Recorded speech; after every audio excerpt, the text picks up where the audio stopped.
BSc part 2 phase equilibria, जिसमें हम applications of phase rule में one component system sulphur system के बारे में अध्ययन करेंगे।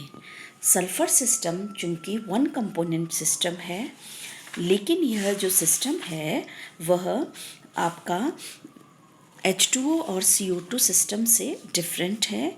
क्यों? क्योंकि सल्फ़र में जो है नंबर ऑफ़ फेजेस हैं जो टोटल हैं वो 4 पाई जाती हैं, अर्थात आपकी सॉलिड प्रावस्थाएं 2 होती हैं, रोम्बिक सल्फ़र और मोनोक्लिनिक सल्फ़र।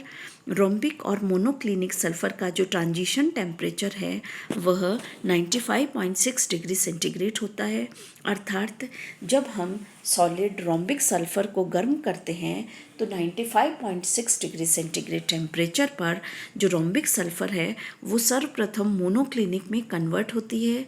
रोम्बिक और मोनोक्लिनिक जो सल्फ़र होती हैं उनके जो 3D अरेंजमेंट है पार्टिकल्स वे डिफरेंट होता है, इसलिए ये दोनों ही ठोस प्रावस्थाएं होती है और इनका जो एक अवस्था से दूसरी अवस्था के परिवर्तन का जो ताप है वह ताप आपका संक्रमण ताप अर्थात ट्रांजिशन टेम्परेचर कहलाता है।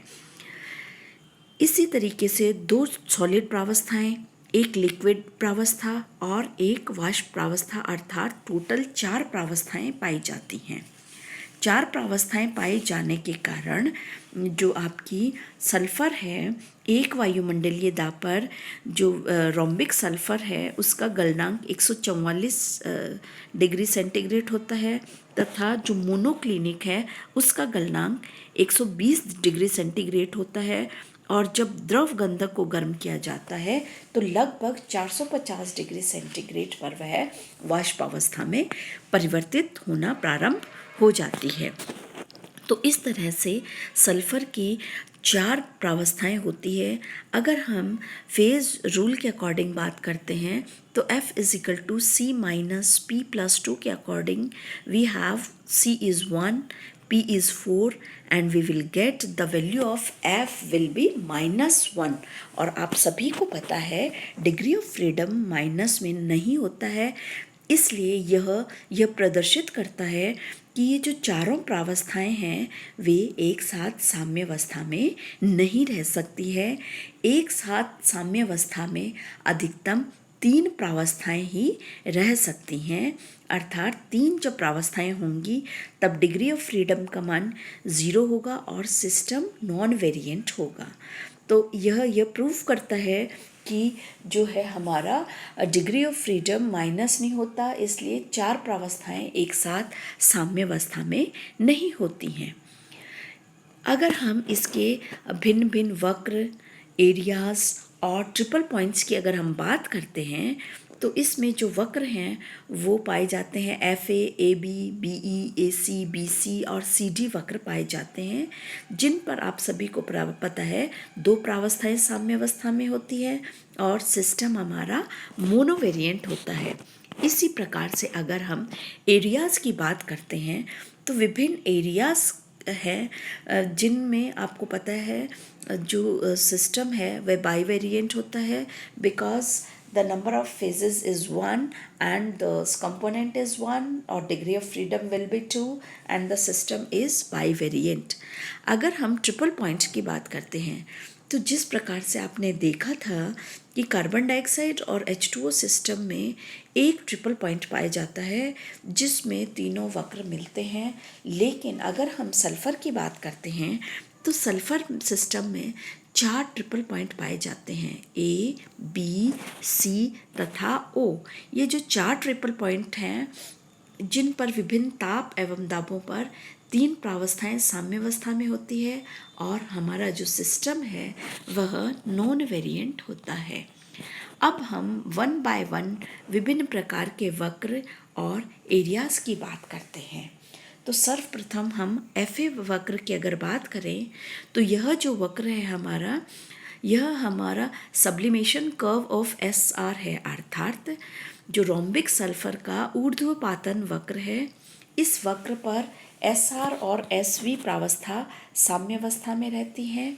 इसमें F = C - P+2 के according F will be 1 and the system is monovariant होता है। अगर हम वक्र ए बी की बात करते हैं तो ए बी जो हमारा वक्र है it's sublimation curve of S M होता है, अर्थात मोनोक्लिनिक जो सल्फर है उसका ऊर्ध्वपादन वक्र है। इस पर एस एम और एस वी प्रावस्था साम्यावस्था में होती है और हमारा system F is equal to C minus P plus 2 के अकॉर्डिंग जो सिस्टम है वो मोनोवेरिएंट होता है, अर्थात एक चरी तंत्र पाया जाता है। वक्र अगर बीई की बात की जाती है, वक्र जो बीई है हमारा vapour pressure curve of liquid प्रावस्था होता है, ऑफ एसएल होता है। यह हमारी एसएल और एसवी प्रावस्था लिक्विड एंड वेपर प्रावस्था साम्यावस्था में होती है। Number of phases is 2 and the degree of freedom will be 1 and system is monovariant। अगर हम वक्र AC की बात करते हैं तो AC जो हमारा वक्र है वह हमारा transition curve of SR and SM कहलाता है। इस वक्र में हमारी जो दो प्रावस्थाएं हैं SR रोम्बिक और मोनोक्लिनिक दोनों ही ठोस प्रावस्थाएं साम्यावस्था में होती है, इसलिए इसे हम ट्रांजिशन कर्व कहते हैं। यह जो ट्रांजिशन कर्व है यहाँ पर भी F is equal to C minus P plus 2 के according the degree of freedom will be 1 and the system is मोनोवेरिएंट।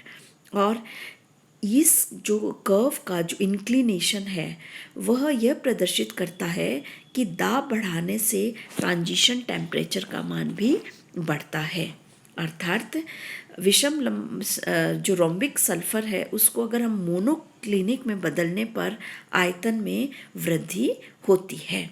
इसी प्रकार से हम कर्व BC की बात करते हैं।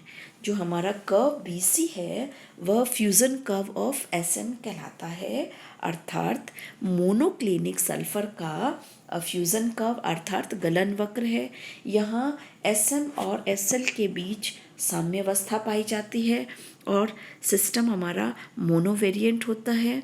यह जो तंत्र है उसमें हमारा जो मोनोक्लिनिक सल्फर के गलनांक पर दाब के प्रभाव को प्रदर्शित करता है और इस इंक्लिनेशन के अकॉर्डिंगली जो गलनांक है दाब बढ़ाने से बढ़ता है तथा जो मोनोक्लिनिक सल्फर है पिघलने पर आयतन का मान में वृद्धि होती है।